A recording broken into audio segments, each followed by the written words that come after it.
Upon arriving, I awaited my transfer to my hotel. At first glance, El Salvador was lovely. Chaotic a bit, but lovely nonetheless. I hadn't bothered to learn any Spanish prior to coming here, and quickly found that that was a mistake, since nobody I talked to could speak English and help me find my driver. So I sat, hoping somebody would just find me. That sort of did happen, actually, and I was quickly in my ride to the hotel.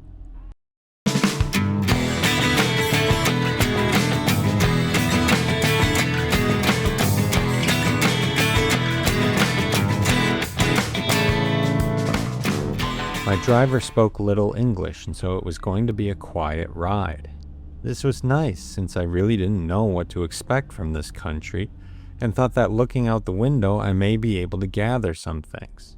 One thing I had heard is that El Salvador is a very safe country now. That doesn't look too safe. I don't know if drivers here expect tips, but if I had to give him one, it would be, don't text and drive. I distracted myself from the reckless driving by looking out the window.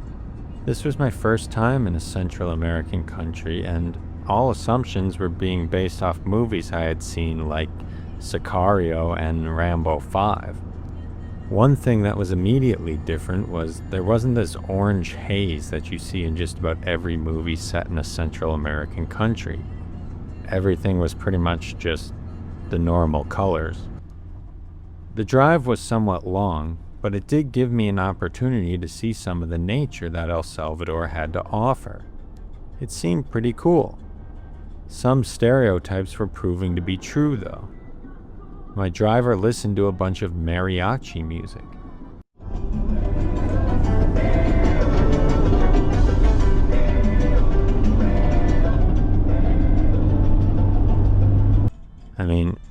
I think that's what mariachi music is. I don't know. I was staying in the capital, San Salvador, and we finally came up to a place that looked like a bigger city. I was excited to see some of the unique buildings and restaurants. I saw a McDonald's and a Wendy's, which were kind of unique to me since I don't eat a lot of fast food. Also a giant Google building in the distance. It was interesting to see how some of these major brands had overtaken a city even down here. At last we arrived at my hotel. Oh, right here?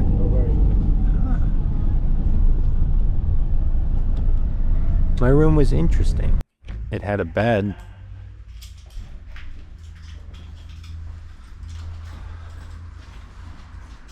I knew the first thing I wanted to do, though, was explore. I was an over 6-foot-tall white dude who spoke no Spanish, and I had no idea how receptive people were here to people from the United States. So being the first day, I figured the best thing would be to keep a low profile as I looked around. When I saw the gringo walk in, I fell madly in love with him. I knew he was on PTO. I knew I wanted to eat my culo. From America. Look, they were the only sunglasses I had. I walked aimlessly about.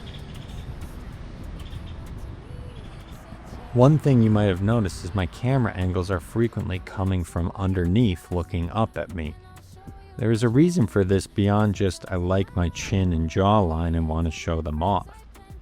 The reason is on every other block was a military police officer strapped with an assault rifle or shotgun, and you're not supposed to film them. If I held the camera at eye level, it would catch a lot of them in the background. I typically don't tend to follow the rules when it comes to filming, but when the people telling you them are holding an assault rifle, they can be kind of convincing. I did try to get eye level shots when I could, though. I observed many of the buildings as I walked by. They were very different than what I was used to. I ultimately came across a fisheria and decided to get something to eat. It had a lot of great seafood options, and I decided to start with a pina colada. It was very refreshing after the hot walk outside. The restaurant was a cozy place, and I enjoyed chilling out with a nice drink. The menu was all in Spanish, so I told the waitress to just pick a dish for me. This is what she came up with: the most expensive thing on the menu. I normally would be annoyed at someone doing this, but even being the most expensive dish on the menu, it was only like $20 because everything is super cheap in El Salvador. It was really good though, and well worth the $20. Seafood and steak, can't go wrong. I washed it all down with what I think is the Salvadoran version of a McGolden. It was a great first meal in a new country, and satisfied, I started the trek back to my hotel. The Google skyscraper provided a great landmark for me to be able to find my way back. The sun had started to come down, and the area of San Salvador I was staying in looked really lovely at sunset. Pooped from a long day of traveling and some solid initial exploring, I crashed.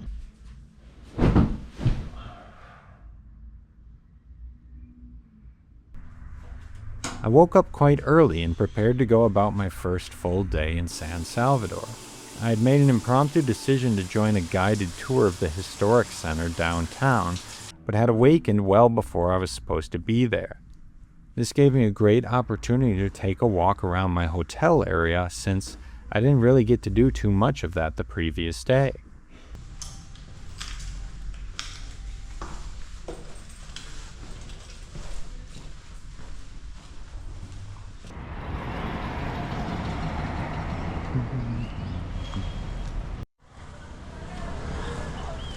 I figured walking around aimlessly was not a great idea, as I could wind up in a sketchy area. So I decided it wise to set an end destination where my walk could end, and I could turn around and head back to my hotel from there. So I searched where the nearest strip club to my hotel was, and began my walk there. I thought the strip club would be a unique place to swing by to see if it's different than the US strip clubs, where the women all have tattoos and bullet wounds. That's what I've heard anyway. I would of course never think of going to a strip club myself. As I went in search of the strip club, I saw some interesting things, like some trees and a steakhouse. The sidewalk started to get rough, and as I continued to walk, it was clear I was moving into a rougher area overall. The signage for just about everything other than Google and Denny's was pretty poor, and so it was tough to tell what I was actually looking at, but according to Google Maps, I was in the right vicinity.